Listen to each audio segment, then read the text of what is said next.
This is Alpha15 of DoomZ. A lot of time has passed since the last update, but also a lot of work has gone into it since then as well.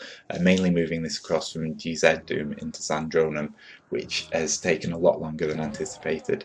The advantage of it, however, is that we can now have a proper server client set up for the multiplayer, so you can have a dedicated server which people then join into rather than needing to set it all up before you join. So this means a persistent server can be running. Behind the scenes, I've done a lot of clearing up of the code and a lot of clearing up of all of the assets used as well, so it's easier to continue from here. I've done a full refresh of all of the guns since last time, so there's 27 different weapons that you're able to use, and I've redrawn most of the sprites for them, although in my own art style, I guess. The items, the weapons are drawn modularly, so the hand textures, for example, if I update it for one, it's going to update it for all of them, so going forward that's going to mean that there's a more consistent style to it. Whilst there are lots of new features that come with this version, I'm still having some problems with some of the older ones, for example feeding the dogs arms, making them friendly. These are things that I'm going to work on, but it's because Zandronum is missing some of the features that GZ Doom has, so I have to rewrite code for it. Now that the guns are all working and I've got sprites for them, I still need to work on some balance for them, so it'd be great to get some feedback from people as to which ones should have a faster feed rate, which ones should do more damage, for example. The guns all use the correct corresponding ammunition from DayZ, and each ammunition type has multiple guns that use it. One of the really big changes since the last version is the inventory system. By clicking I, it'll pull up the inventory, and then from there it's all mouse driven, so you're able to click on an item, for example a can, to switch to the drinking arm, or you can right click on it to pick up that item, right click again to throw it. So in this case you can see you've got several items in there, right clicking, right click again to throw it. You have to map the secondary fire to right click. If you don't do that, when you right click nothing will happen. So using this you can now, for example here I was playing with a friend, he was running out of food, he was running out of water, so I can go into my own inventory and I can take out the items that he needs, put them on the floor for him, and then he can come and pick them up. Although my friend learnt the hard way here that it's much easier to pick up items when you have inventory space left.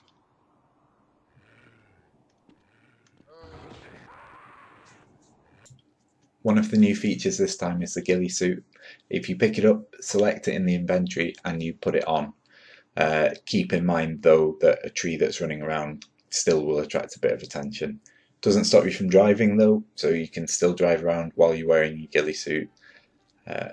If you are driving and you hold down shift, that'll give it just a bit of extra speed, enough to be able to mow down zombies, so that's a pretty good way of clearing a way out if you have the car available.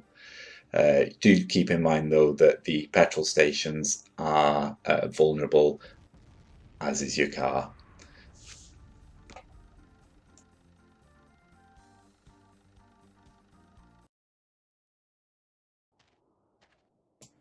Animals are back with this version, with cows and deer.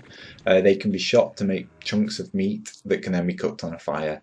So if you've got any wood, either from picking it up or from chopping down a tree, you can use that to create a fire. As you can see, it's uncooked at the moment. All you need to do is click use on the fire and it'll cook those steaks that you can then eat from there.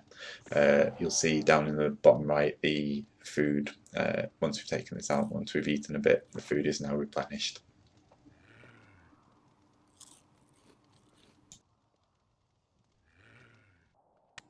As with the previous version, the car needs parts to be able to function.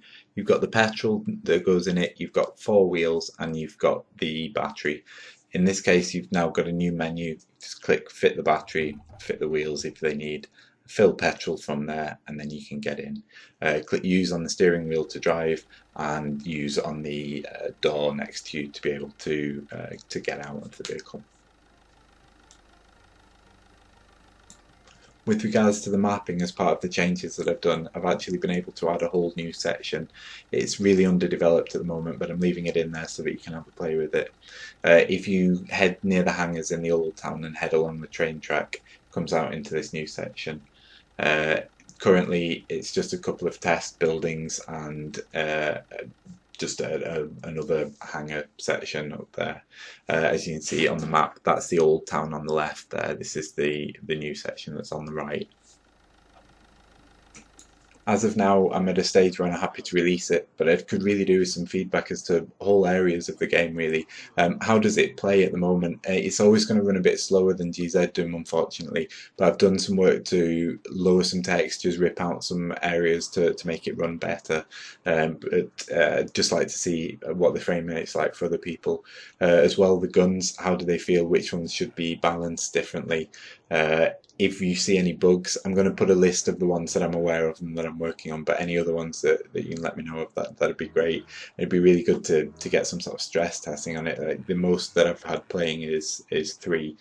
So it'd be great to have a big game with lots of players and just see if you're seeing any issues. So for me, testing when I'm doing it on my own, I have to run 2 different versions of the game and then flick between them to test, but that's not great for knowing if there's any issues that can be seen from it. Really importantly, this uses the most recent dev build of Zandronum from Zandronum.com, and also it's really important that you set it to OpenGL mode, which isn't set by default. Without that, it'll run terribly. All of the textures will be wonky, and also it can actually cause stability issues for the server itself, so really make sure you do that before you join.